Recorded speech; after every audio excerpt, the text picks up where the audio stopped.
Our first session today comes from FamilySearch International, the world's largest genealogy organization. Supported by the Church of Jesus Christ of Latter-day Saints, FamilySearch offers billions of free records and the world's largest shared family tree.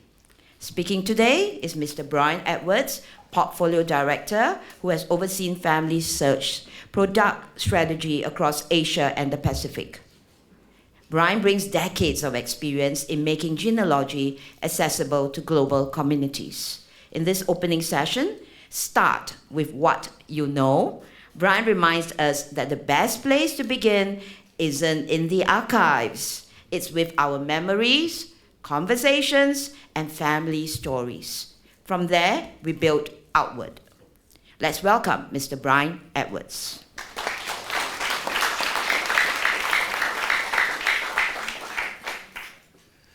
Well, I am thrilled to be able to be here. I can't tell you how excited I am for this day and for the many hardworking people that have worked so hard to put this together, as well as those who've come to participate. It is truly a blessing to me, and I just want to thank you for allowing me to be here. Today I'm going to talk about a number of things, and rather than bore you with all of this, I'm going to kind of jump in. When we think about family history, we sometimes have this general vision. I don't know what it's going to look like for sure, but I want to have connection to my family. I want to get to know my ancestors, and it's going to be a beautiful picture when everything gets done.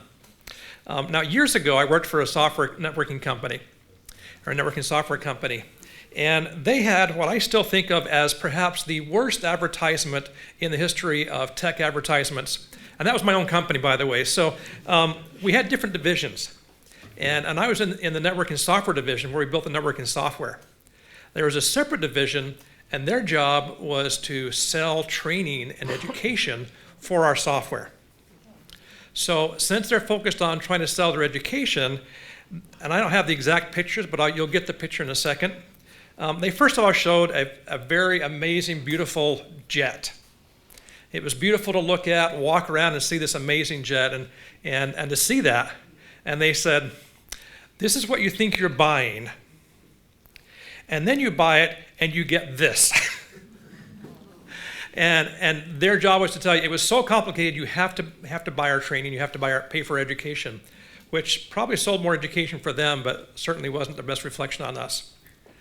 But I think sometimes we get into family history and we have kind of similar thoughts.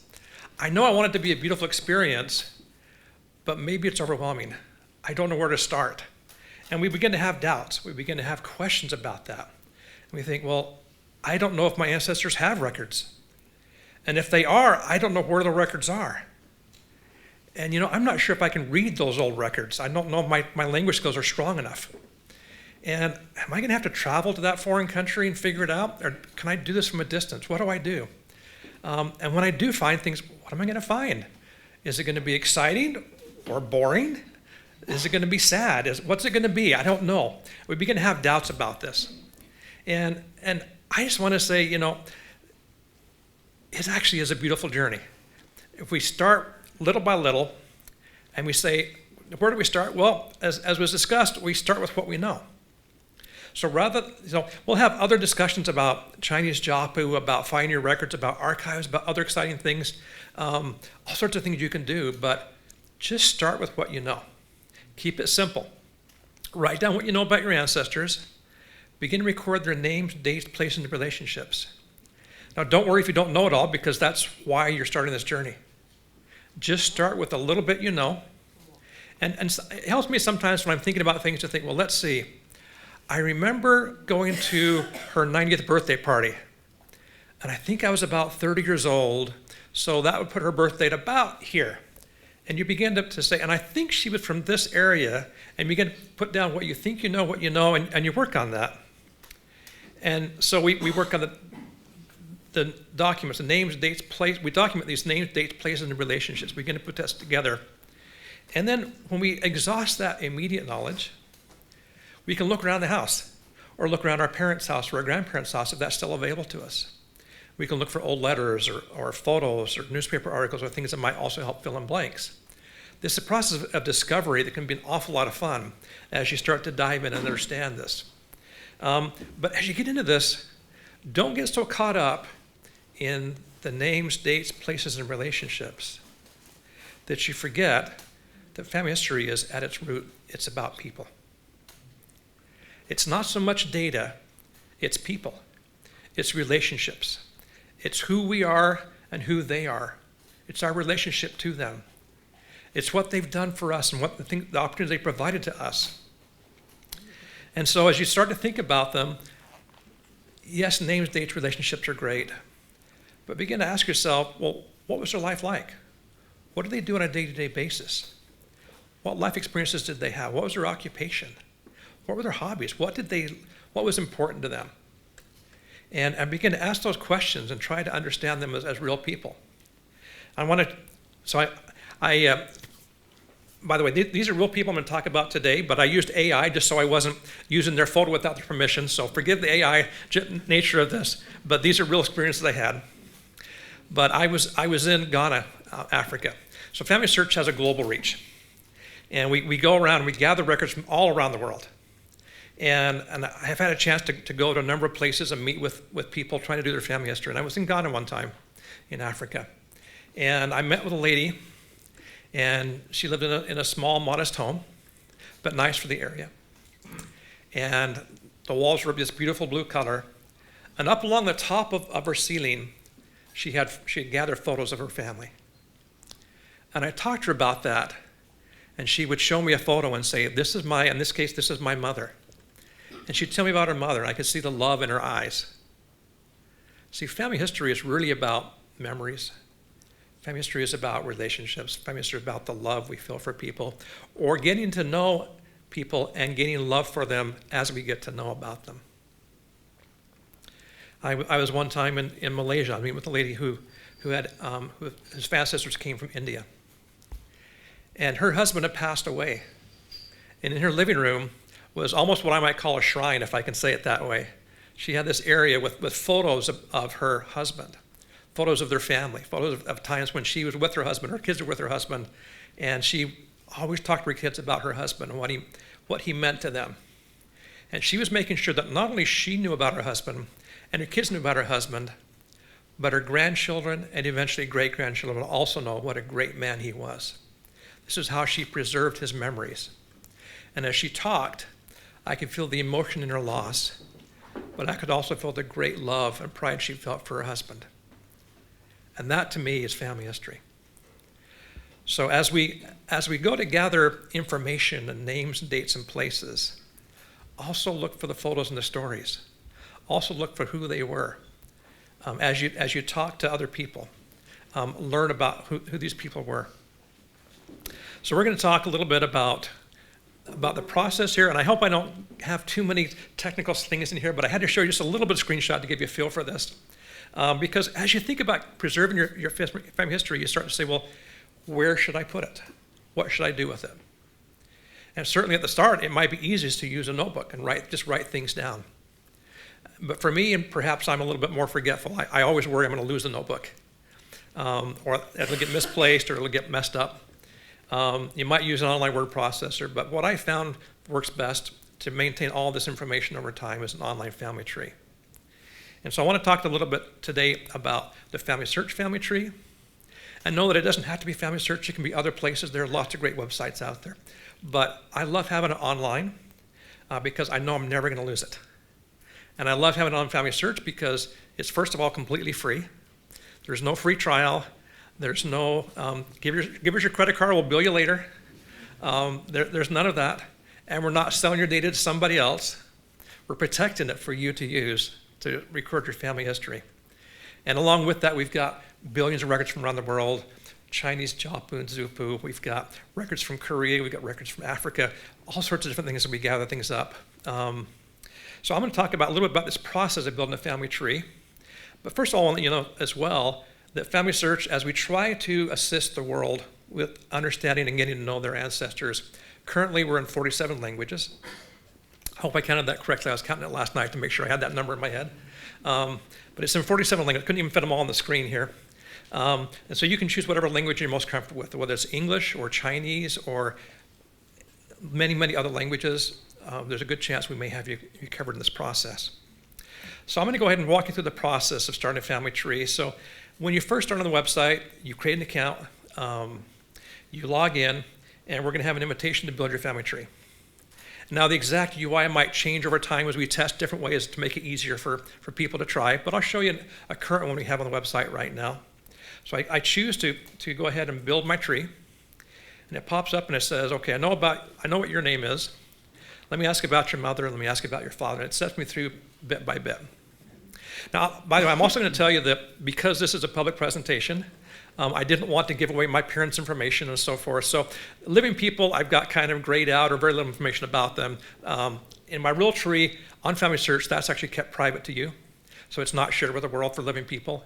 We have a shared area for deceased people, so you can collaborate with family, and distant cousins, and find connections. But living people are kept private to you. But I'm going to go ahead and anonymize that because I'm showing you my screen right now. So I'm going to go ahead and add my mother's name, which happens to be, in this case, my mother. And so I add her, and it asks me, okay, I've got the name, now give me your birth date. And for today, I'm going to go ahead and skip this. And again, if you don't know, you could skip this as well, or you can put about something, but it says go ahead and do this. So I'm going to go ahead and I'm going to skip this process. It asks if she's still alive, because it needs to know if it needs to protect this information or whether it can be shared with other people. And so I'm going to say that, yes, she's alive. I've added my mother, and then I'm going to go ahead and add my father.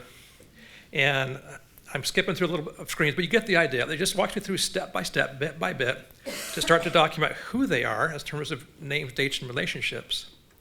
And so I'm going to step through this. And here I'm going to get to my paternal grandmother. And when I go ahead and put this in, I give her birthday, I give her information, and it begins, as you put deceased people into the system, it begins to say, is that person already out there? Is somebody else also working on your line? And if so, we come back and say, hey, we might already have her. Is this her? In this case, I say, yes, that's my paternal grandmother. So I choose that, and it adds her. And notice that it's not only added her, it's added her parents and grandparents and back in the tree for hundreds of people, because that was already out there that somebody else had been working on, or in this case, I working on a different account. But what I found is that with my family, and this is going to be different from person to person, but in my family, there are literally hundreds of people over time who have worked on little bits of my line as we connect. You may find that you're the only one there for a while, but over time, that's going to grow as well. You'll find additional connections. So then it goes through and it says, hey, we might have your grandfather as well. Is this him? And I said, yes. And again, it adds more information about him. And now I have a family tree. Now, I'll tell you a little bit more about the family tree. We're trying to make this a great experience for people. And we know that not everybody has the same view of family history. They want to see it different ways. We provide a number of different ways. I'm going to talk about just a few. And after I get done, Eric's going to show you some really cool ones. I'll show you the slightly more boring ones, but still kind of fun. So there's this view right here. There's a fan chart that spreads out. I find a lot of people love to have those on their walls. Sometimes the kids like these. There's also what we call a first ancestry view. And this one is specifically tuned for genealogies that are clan-based, particularly paternally clan-based. So it fits well with the Chinese Jiapu, with the Korean Jokpo, with the Vietnamese Yafa, with certain other tribes and clans from other parts around the world. This is tuned for that. And so this one has a ways of building it as if it was like coming from a Jiapu. But again, here's my names, dates, and places. But there are family stories that are also critical. And I want to share with you kind of a thought that I'd like you to think about. Sometimes as we begin to put together our family history, our thought is, well, I need to make sure this is clean. There's nothing embarrassing here. There's nothing bad. There's nothing sad. Let's not talk about the hard times of our ancestors. Let's only talk about the happy times. I call this kind of the Instagram view of family history. And there was an interesting study. There was a study in the US going on, and it was a multi-year study, and they were studying children. And they were saying, this was Emory University, and they were saying, why is it that some children go through hard times and they do great and they thrive, and other children collapse and struggle? What's the difference in these children? Why why such a difference? In the middle of the study, there was a very key event that happened, and it was the events of 9/11, September 1st, 2001, where their terrorist planes attacked and brought that tower down. And some of the children lost parents, or they had friends that lost parents, and their sense of safety was shattered. And while this was a huge tragedy, it was also an interesting point to be in the middle of a study of children's resilience to hard times. And so it gave them kind of on steroids, you'd never wish for, but a way to really gauge resilience in difficult times. And as they studied, they tried to figure out what is it that makes these children different that thrive versus those that really struggle. And what they found is that children who knew more about their family histories demonstrated better self-esteem, higher levels of social competence, higher quality friendships, less anxiety and stress, and fewer behavioral problems. Now you say, why is that? Why would they exhibit such different qualities? What made the difference? Why would family stories make a difference? And it turns out that if you've heard a story about your mother or father or an ancestor who had a really tough time, maybe they lost their business, maybe they lost their home, maybe they have flood wiped things out, maybe all sorts of bad things might have happened, somebody passed away, they were left penniless on the street, whatever it might have been, you hear about that story, and then you hear the other side where eventually it was okay. Eventually they recovered and got better. And what they find is when children grow up knowing these stories, they begin to look at life and say, this might be hard right now, but just like my ancestors, I can make it through. It can get better. And that built this resilience in them that allowed them to thrive even in difficult times. And as a parent myself, I thought that's the kind of resilience I want my children to have. And throughout our children's lives, we try to share stories of our ancestors and the difficult times they went through, but the faith, the perseverance, the bravery, the courage they showed, and how things could change over time. I was in, again, this is another story from Malaysia here, but I was visiting with a family in Malaysia. And I had a family around the table, we were talking, and I was asking them questions, so I was trying to understand, well, what's family history mean to you, and what are your challenges, and how can we make it a better experience for you? And we ask these questions all around the world. How can we make the experience better for you? I was visiting with this family, and the dad began to tell a story. And I'd love to go into all the details, but we don't have time for that, but I'll give you a few of the highlights of his life story.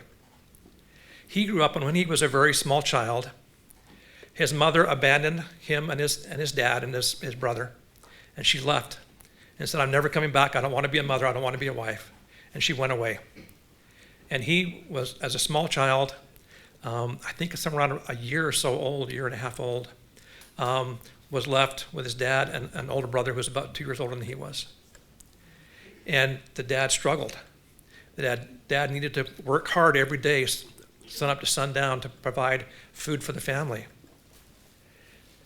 He needed to be gone. So his mother, this child's grandmother, moved in. But both of them resented the children for the imposition and the cost they were having on their meager circumstances. And his dad was an alcoholic.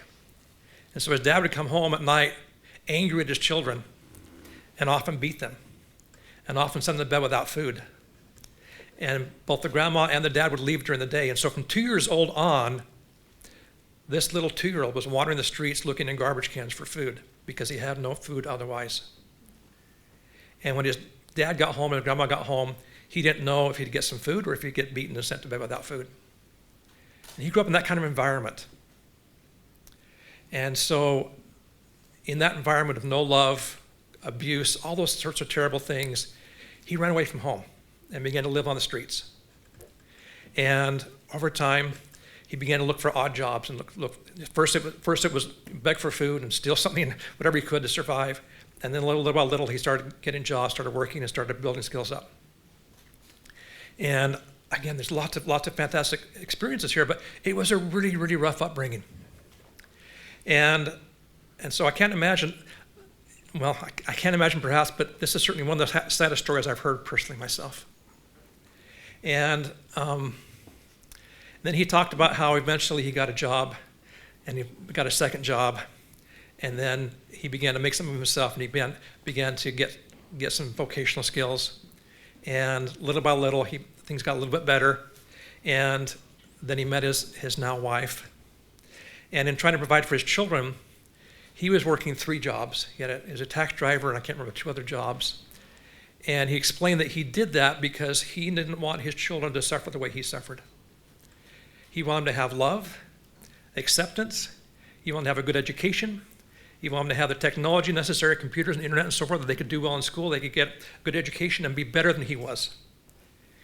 And as he was telling the story, I looked on the table at his wife and his children, and their mouths were open, and they were in shock because they'd never heard that story.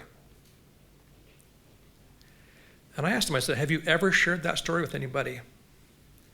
He said, no. And I looked at his kids and his wife, and I said, have you ever heard that story before? They said, no, we had no idea. We knew our dad worked 3 jobs, but we didn't know why. And I said, how does that make you feel about it? And I said, well, I asked him, I said, why didn't you share that story? He said, oh, it was a hard time. It was a rough time in my life, and I just thought it didn't matter. I'm a different person now. And so my past didn't matter. But I talked to his children and his wife, and I said, how do you feel hearing that? And one of his sons said, my dad is the greatest man that has ever lived. I had no idea he did that for us. I had no idea why he worked so hard. I had no idea why he showered us with so much love and attention and time. And there was an incredible feeling of love in that room and newfound respect. This story that this father thought was so difficult that there was no reason to share it with his children. It was from such a different time, he didn't even want to really relive it. As his children and even his wife heard that story for the first time, their love and appreciation grew. You could feel this surge of energy and love in the room as they heard this, and as they felt incredible appreciation for their father, the man he'd become. Well, I can tell you that hopefully most of us haven't gone through anything near like that. And we might think that our stories really aren't worth sharing. But I can tell you that whatever they are worth sharing. And they're worth capturing about our ancestors too. And so the cool thing about family history is, again, the names, dates, and places are awesome. They connect us to ancestors long ago. But for me, it's the stories that connect us deeply and emotionally. And so as you talk to people, take photos. Record videos of somebody talking about your ancestors. It might be your parents have passed away, but maybe you can talk to an aunt or an uncle who knew them growing up. Maybe you can talk. I met a man one time in Thailand, and all of his family was deceased. And so he went door to door in his village, knocking on doors saying, did you know my parents? Did you know my grandparents? Oh, you did? What were they like? What did they do? And he gathered stories from people that to him were strangers, but they'd known his family growing up. And so when you see photos on the wall, take a photo of the photo. Gather these things in and begin to put it together. And then share it. But I can also tell you, don't share everything. Typically, family won't be as into this as you are initially. And if you flood them out with things, my father is an avid family historian, has been for his whole life. Every so often, he shares a 60 or 70 or 80-page document with us he's been working on for a year and a half. And it's great, but it's a lot to read, and the grandkids, it's too much to read. Share little bite-sized pieces with them, but share the really good stuff. And that good stuff might be the hard stuff. And I talk to a lot of people and they say, oh, nothing important has ever happened to me. My life doesn't matter. My life has been boring. I'm just a normal person, nothing worth sharing. But I ask you to think about your own story. Ask yourself, what do I wish my parents or my grandparents had written about their lives? And chances are you wish they would have talked more about their hobbies, about their emotions, about their jobs, about family life. And chances are the things you would like to have heard about your grandparents are what your grandkids would want to hear about you. And so it's all important. Now, I'm going to show you for a second and just give you an example here. I'm going to talk to you about my grandma. And please don't worry about my grandma. This is just a concept here, but take it and think about your own family. So I can show you a family tree, and I can show you her name and her birth date and her death date. I can show you who her parents were. But when you see that, you know nothing about my grandma. It's just a word on a piece of paper. So let me tell you about my grandma. So in FamilySearch,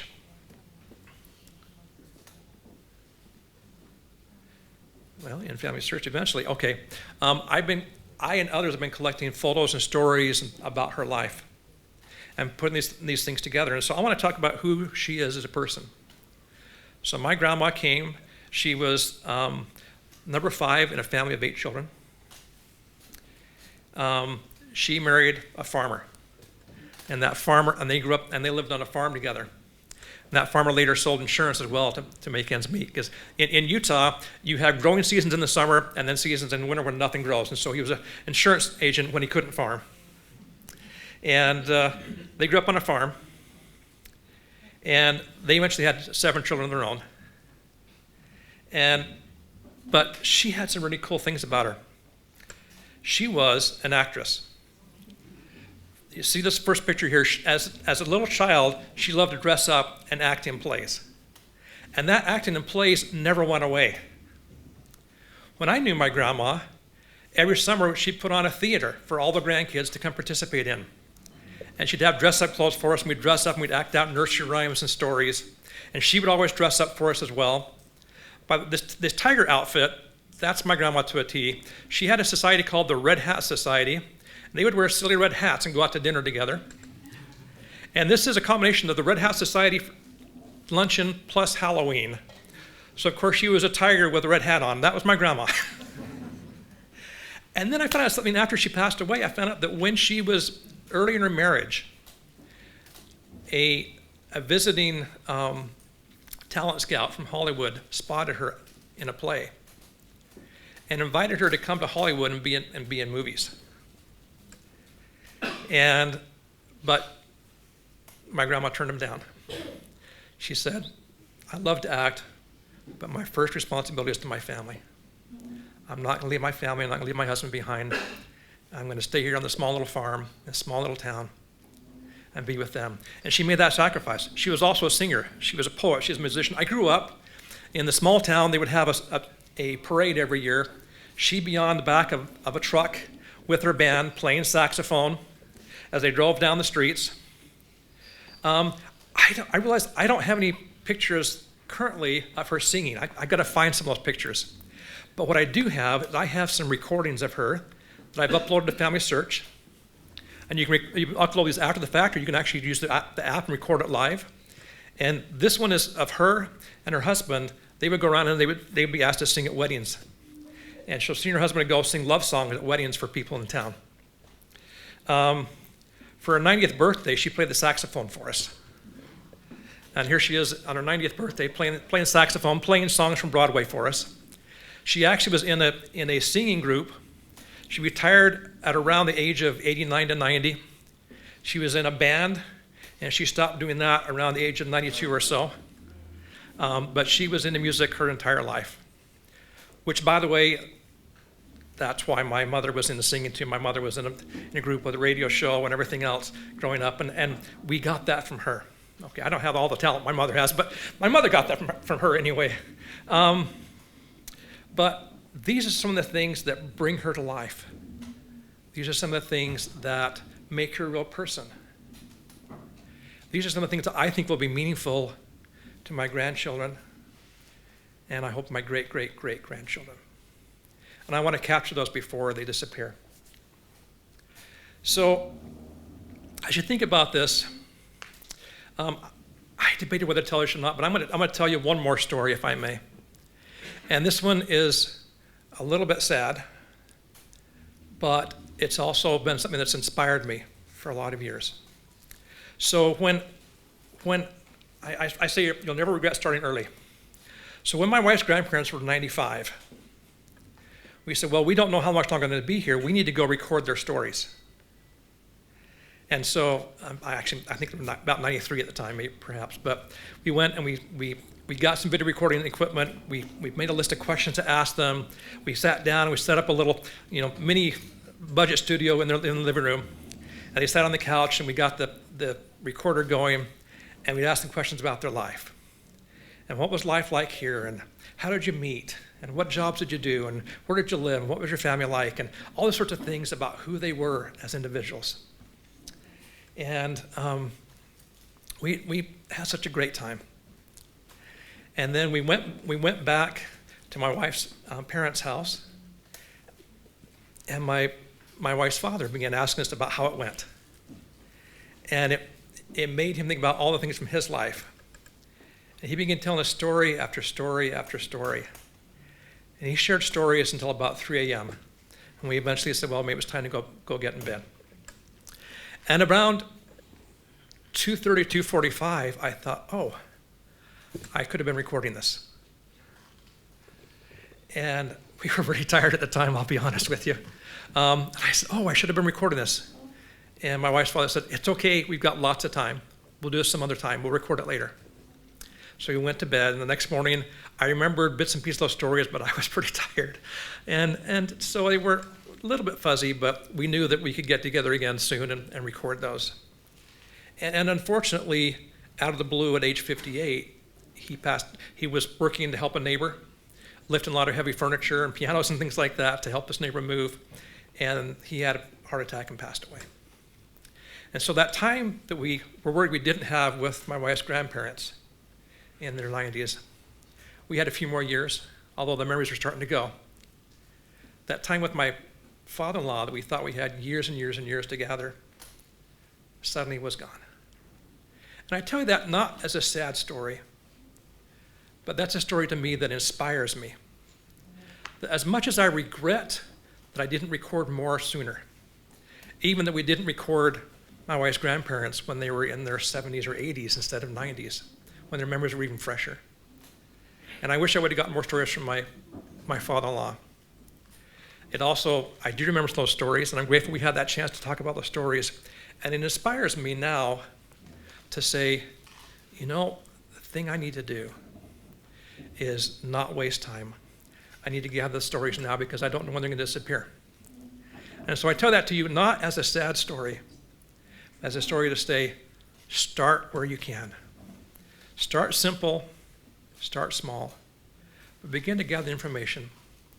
As you gather the information, remember it's not just names, dates, and places. It's people. It's about people. It's about connections. It's about love. It's about inspiring stories. It's about really, really hard stories that can be inspiring when you look back. And I just want to share with you that if you start small, if you take it a piece at a time, if you gather what you know, and then ask for family and friends to help you fill in the gaps, as you look at those photos and stories, as you begin to gather that in, and I would urge you to put that somewhere special that's not going to be lost. I love to put on FamilySearch because I know FamilySearch, it's online, but it's also in my pocket at all times. I can anytime pull up my family tree. I can pull up photos and stories of my ancestors. I can take a new photo of something I'm seeing for the first time, and I can share that in a way that will be accessible not just to me, but to my children and grandchildren and great-great-great-grandchildren. I want to tell you that this is an incredibly fun work. It is such a blessing to be involved with family history. It is such a blessing and just an amazing experience for me to be able to see and be inspired by each of you. To see as you reach out to people and as you gather what you can. I love to hear your stories. I love to meet with you.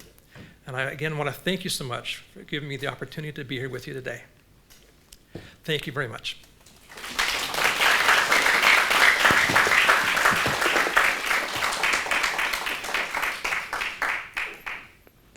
Thank you, Brian, for setting the stage with such a clear and encouraging guide to getting started.